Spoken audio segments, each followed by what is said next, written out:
This year's Hamilton Ticats team is a mess. The team is off to their first 0-4 start since 2017 when they started 0-8 and basically cleaned house that season. And it's trending in that direction as we begin this season in 2022. So what is wrong with this team? We're going to explore everything to do with this team and what has gone wrong so far this season in this video. So in general, these reasons are not going to be in any particular order, but I am going to start with the most prominent one that everybody is talking about, and that is the quarterback play and Dane Evans. And what can I say, man? I'm just so heartbroken by what has happened to Dane Evans this year. This is just an unrecognizable quarterback than what we've seen the first couple of years of his career in terms of starting CFL games. He is just not seeing the field very well at all. He is making careless decisions and being careless with the football when, he's running with it as well. That fumble in the second half and the last drive second to last drive against Edmonton. Just no excuse for fumbling the ball in that situation and not sliding feet first in that situation. And, it's getting to the point where it's almost impossible to defend the guy right now. And I know they've only played Western opponents, and that's really the only saving grace so far for Hamilton this season, and is that they've only played Western opponents and they've yet to play this terrible East Division yet. But that is no excuse for how much Dane Evans has turned the ball over. And if he has another game like this, they have a bye week this week, and then they play Ottawa at home. If they do not, or Dane Evans does not play well in that game, you got to consider making a quarterback change if you're Hamilton. You just cannot have these turnovers on a consistent basis, and the offense has just been super underwhelming this year. It's just really been hard to see. So as people that have watched my channel know, I've been a Dane Evans defender, but it's just simply time to say it that he has been awful this year, and it's time to call him out on that. He still has lots of time to turn this around.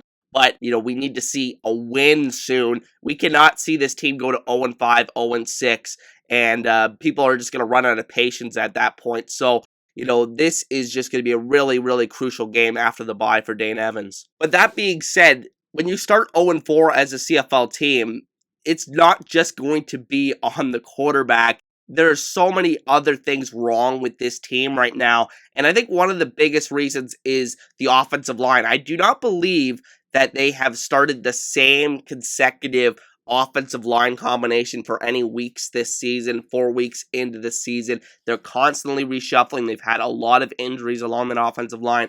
Obviously, losing Darius Sirocco to Ottawa in free agency, I think that was a big loss for their interior offensive line that I think people really overlooked this offseason, probably including myself. And guys like Jesse Gibbon, Coulter Mancy just coming off the IR this week. Guys like that have just not been able to grow into those roles on the interior as starters. So, it's just been very disappointing. And then, of course, you have the disaster of a left tackle situation. They trade for Colin Kelly last week from Edmonton, a veteran of 6 CFL seasons, but he has exclusively played right tackle in his CFL career. And they have attempted to switch him over to left tackle, where they started him less than a week after requiring him. And it went predictably bad in this game against Edmonton this week. And honestly, I think the offensive line is one of the major reasons, especially combined with the fact that Evans is more of that pocket passer mold guy. He just needs some adequate protection back there to be able to sit in the pocket and make the type of throws that we've seen him make the last couple of years. And he just hasn't got that a large portion of the season. Not saying that the offensive line was the major problem this past week against Edmonton, but on the whole, it's been a huge issue this season for Hamilton. Now, sticking on offense, there's really no excuse for the weapons in this offense either. They're just not gaining the separation or making the plays after the catch that we have become accustomed to the past couple of years. And you could argue a lot of that is due to the loss of the presence or decline of Brandon Banks. We saw that Brandon Banks was not as good last year, and that's really what took away, I think, that elite speed threat from this offense. And I think Tim White is a guy that has that elite speed, but they're definitely not utilizing him well, and he's just not playing on a consistent basis. He had the one big game against Calgary But other than that, been pretty disappointing so far this year. Steven Dunbar's made a few plays, but on the whole, this wide receiver core has been very, very disappointing this year. There have been a lot of drop passes, just guys not coming down with the tough catches that you need to make in order to win games, and not really helping their quarterback get out of this slump here. So, I really don't think that's helped. And then you have Sean Thomas Erlington, who's had 2 passes go off his hands for interceptions. You could say that's on Dane for putting too much power on the ball or velocity. But at the end of the day, as a professional running back, you have to catch that ball. And honestly, it's just been very disappointing to see these key situations end up in turnovers and miscues for the Ticats the first 4 weeks of the season here.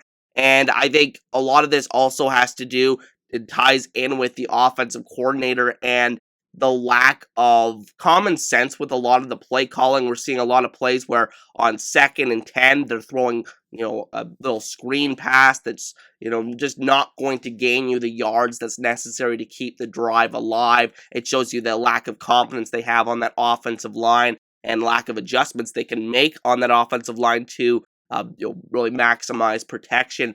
And it's just been very disappointing to see how this game has been called the first few weeks on offense for Hamilton. But I don't think it's all on the offense either.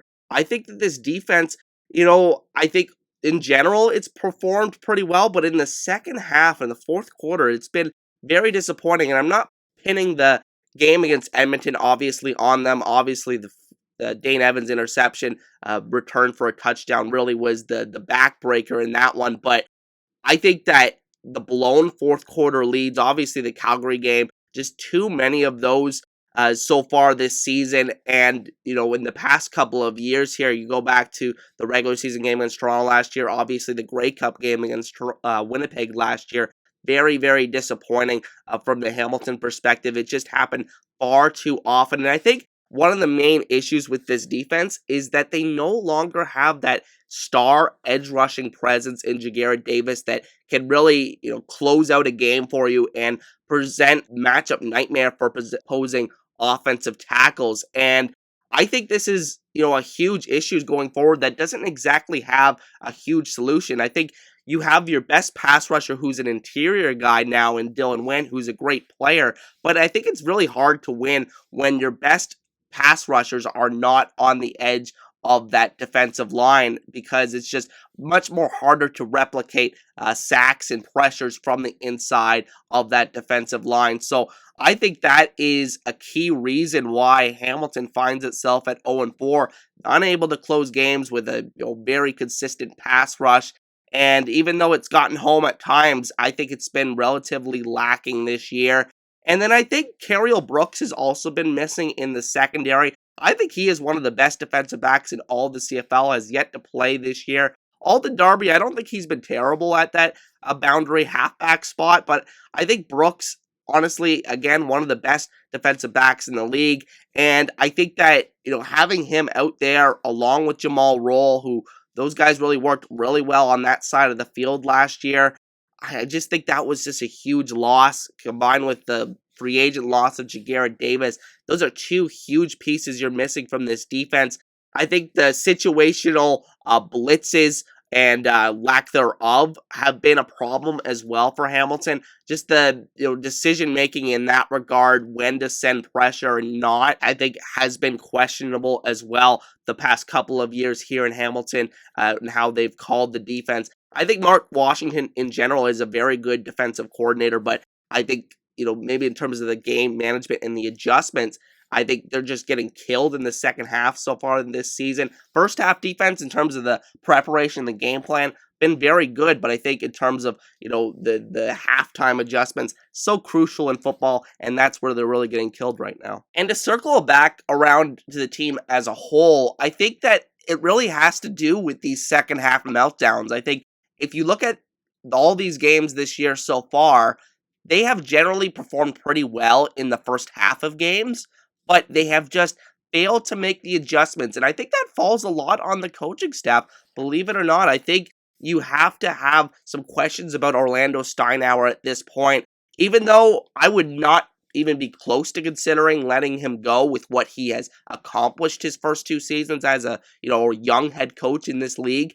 I think he's just starting to question about how much does he really bring to the table in terms of the X's and O's, in terms of making those adjustments at halftime, and how much these coordinators bring to the table in that regard as well, especially on the offensive side where they're just haven't been able to put points on the board in the second half, and that's led to a lot of meltdowns in the second half of games. I think if I had to put a number on it, I think the main issue is the turnovers. If you can cut those out, I think you've seen Hamilton win those first 2 games at home, but because we've seen multiple turnovers in every single game this year from Dane Evans and from this offense, that is why they find themselves at 0-4 and in last place in the East Division and in the entire CFL. But with that said, that is going to be the end of this very disorganized video, ladies and gentlemen. I just wanted to give my thoughts on the Ticats after just a terrible start to the season. It's almost unfathomable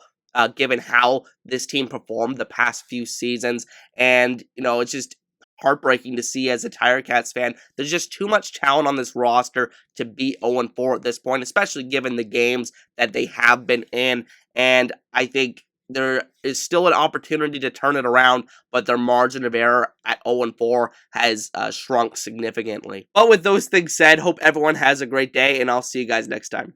Peace.